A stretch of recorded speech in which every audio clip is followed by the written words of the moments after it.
tempat, justru ini yang membuat persoalan sehingga dampak psikologis. Ketua, anak-anak saya itu diolok-olok bahwa saya diusir dari KPU. Ya. Ini sangat menyakitkan. Saudara yang diusir atau seluruh tim saksi? Seluruh si PP Panpas PPL, jadi Panwascam itu mengadu menyampaikan ke beberapa teman kita yang ada di sana bahwa apabila Panwascam akan membuka kotak suara yang dinyatakan bahwa akan bermasalah, maka oleh wakil wali kota yang kebetulan itu ketua DPD PDI Perjuangan mengancam mempolisikan, dan itu pun terbukti sampai muncul di media. Sebentar, ini jelas dulu. Ini siapa yang gurunya itu apa? Mengenai apa? Mengenai DPT-KTP yang ganda double itu, Ketua. Nah, yang mengajak itu siapa? Yang mengancam itu adalah wakil wali kota Surabaya kebetulan. Namanya siapa? Wisnu Sakti Buwana. Wisnu Sakti. Ya. Siapa yang diancamnya? Panwascam, sehingga nggak berani untuk Panwascam. Iya. Siapa Panwascam namanya? Kebetulan kita belum melampirkan ini. Enggak, namanya saja.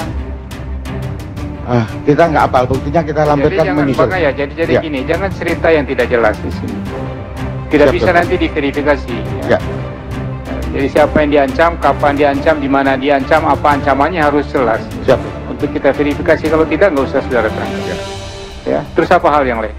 Hal yang lain bahwa rekomendasi Panwas Kota Surabaya sampai terakhir tanggal 17 itu tidak. Sudah, ya. Sudah diterangkan. Cukup ya? Ya, saya rasa cukup. Baik, makasih. Selesai satu. Rahmatullah Alamin. Iya, Ketua. Ya. Siap. Alamat Manu Anioso, Blok Ya. 7A nomor 19 Surabaya. saudara sama kan? Sebagai saksi juga di KPUD Kota. Ya. Apakah apa yang dijelaskan oleh saudara Arif tadi, dua orang tadi, benar? Benar, Ketua. Benar. Benar. Ada tambahan atau cukup? Baik, terima kasih Pak Hakim.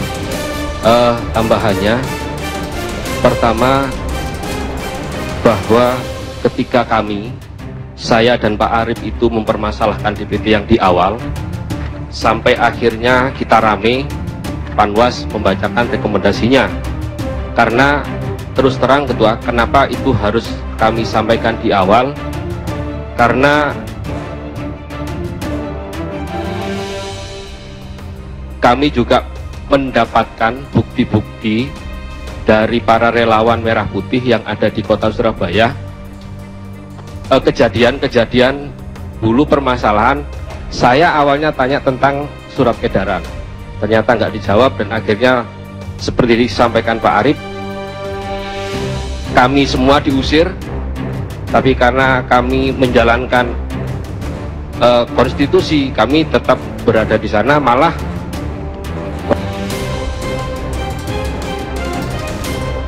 waktu itu mic saya dimatikan, Pak Hakim. Mic-nya enggak bunyi, karena itu waktu bulan puasa juga kita juga setengah teriak-teriak supaya didengar agak jauh. Tapi puasa tidak batal kan? Insya Allah masih utuh, Pak Hakim. Ya. Terus data-data itu yang kami terima dari teman-teman itu sewajarnya sebenarnya mau saya tanyakan, karena data-data dari tim relawan yang diserahkan ke kami yang menjadi saksi di KPU itu ada beberapa nama yang saya bawa ini, ada 1.800 sekian nama. Dia itu teridentifikasi di 2 tempat, Pak Hakim. Ya. Di 2 tempat. Jadi dia nyoblosnya contoh di Lakar Santri, tahu-tahu dia nyoblos atau terdaftar di Mulyorejo, Pak Hakim. Nah, awalnya di situ, sehingga data ini tidak tersampaikan. Enggak, saya mau tanya. Pak Hakim. Ada nggak data bahwa dia memang nyoblos di 2 tempat? Ya. Yang ada di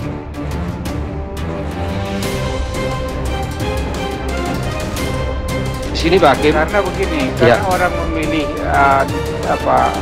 apa itu bisa saja di 2 ada terdaftar tempat lain, Ya. kemudian milih tempat lain tapi bukan DPKTB tentunya, Ya. menurut hukumnya. Ya. Ya. tapi memakai model C berapa itu? C berapa? C7. Yang A5, Pak. A5. Iya, Pak. Jadi sebenarnya ini adalah yang akan kami sampaikan. Kami ingin menanyakan dulu ke KPU.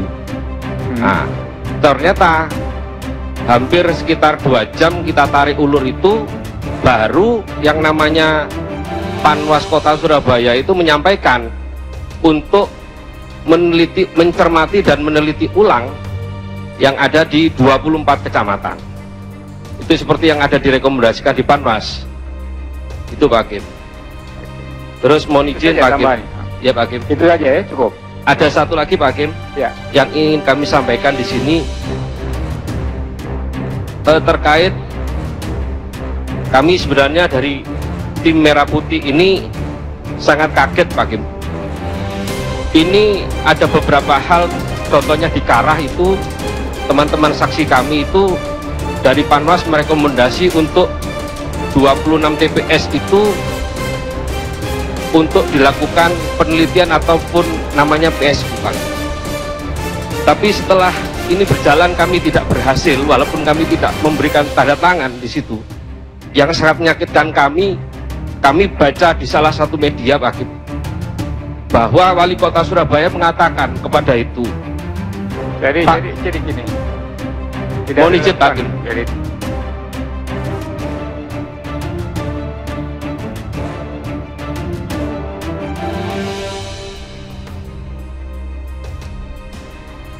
Tidak perlu diterangkan kalau cerita mengenai dari media. Itu bisa ada yang salah, bisa tidak benar, dan bisa juga sumbernya tidak benar. Karena yang dilihat ini adalah Wali Kota Surabaya ngomong bahwa Pak saya... Iya, oke, cukup lah ya, cukup. Ya, terima kasih Pak Hakim. Ya, mohon, karena kami juga membawa suara teman-teman warga yang ada di Surabaya, Pak Hakim. Ya. Ini kalau Pak Wali Kotanya ngomong kayak gini, kami juga mohon keadilan dari Pak Hakim. Iya, iya. Iya, terima kasih. Ini terbukti kita kalah di sana. Iya, iya. Ini saya punya clippingnya Pak Hakim. Iya, iya, iya. Cukup. Ya, di Karah itu sampai tidak dijalankan. Di Karah itu bisa dicek ke teman-teman Panwas atau PPK.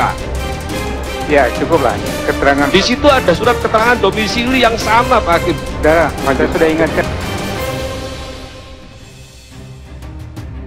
Saya tidak bawa Pak Hakim. Ya. Terima kasih Pak Hakim. Saya ingatkan kalau saya bilang cukup. Nanti saya keluarkan kalau tidak. Terima kasih Pak Hakim. Ganggu jalannya sidang. Ya.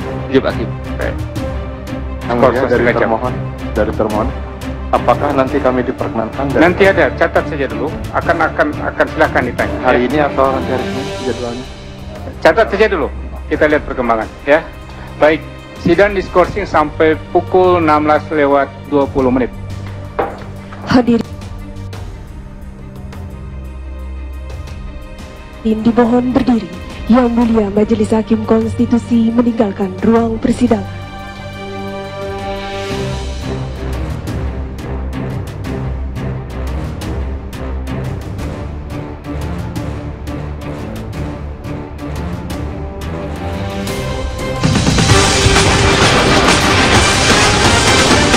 Dan ada perbincangan terkait dengan sidang perselisihan hasil dari Pilpres 2014.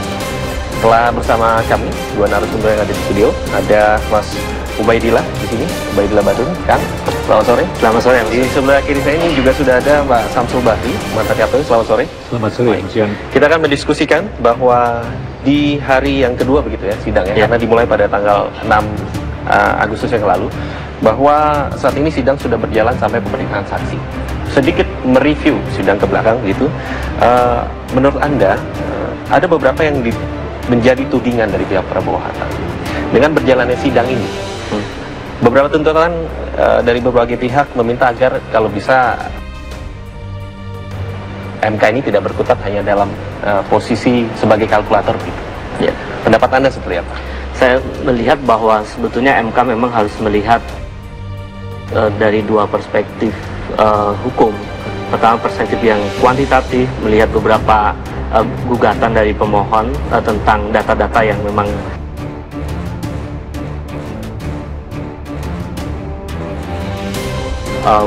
sengketa pilpres ini atau tidak. Begitu kuat argumentasinya, kalau dua-dua perspektif itu dibangun dengan kuat, maka ini adalah persoalan yang sangat serius di dalam sengketa pilpres. Baik, kalau Mas Samsul, kita sudah melihat MK telah melakukan sidang sejauh ini begitu. Kemudian apakah Anda optimis begitu bahwa MK akan sesuai dengan harapan, bahwa akan kembali melihat ke arah prosedural, tidak hanya memverifikasi angka-angka yang ada seperti yang saat ini diterangkan oleh para saksi? Ya, saya rasa sekarang ini betul-betul taruhan bagi lembaga yang kita hormati, Mahkamah Konstitusi. Saatnya dia menunjukkan kepada publik bahwa tidak hanya berdasarkan yang permintaan mereka seawal, hanya bersifat prosedural, tapi dia bersifat substansial.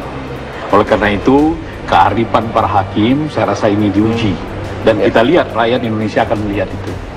Oke, artinya benarkah ini merupakan salah satu momentum begitu bagi MK untuk mengembalikan kepercayaan? Saya pikir tepat sekali, karena bagaimanapun juga yang menonton, yang melihat, yang terlibat, ini kelihatan terbelah dua warga kita.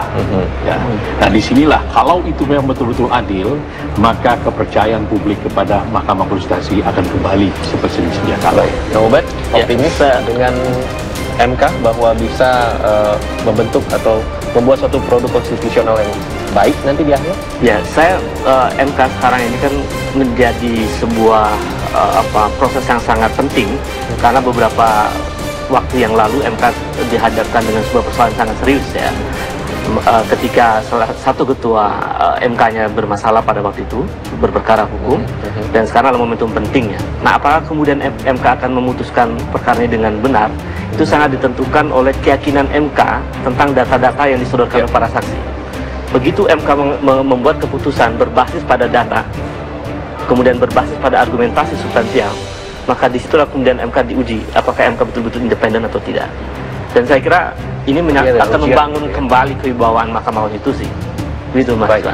Baik, dikatakan oleh tim dari kuasa hukum begitu, dan juga Pak Prabowo sendiri, juga Pak Hatta, menyatakan bahwa ada 4 tudingan begitu yang disampaikan. Yang pertama adalah terkait dengan meminta MK agar melakukan penetapan suara yang benar begitu menurut versinya. Itu pertama. Kemudian kedua, itu ada beberapa daerah yang ditengarai ada pengkondisian begitu.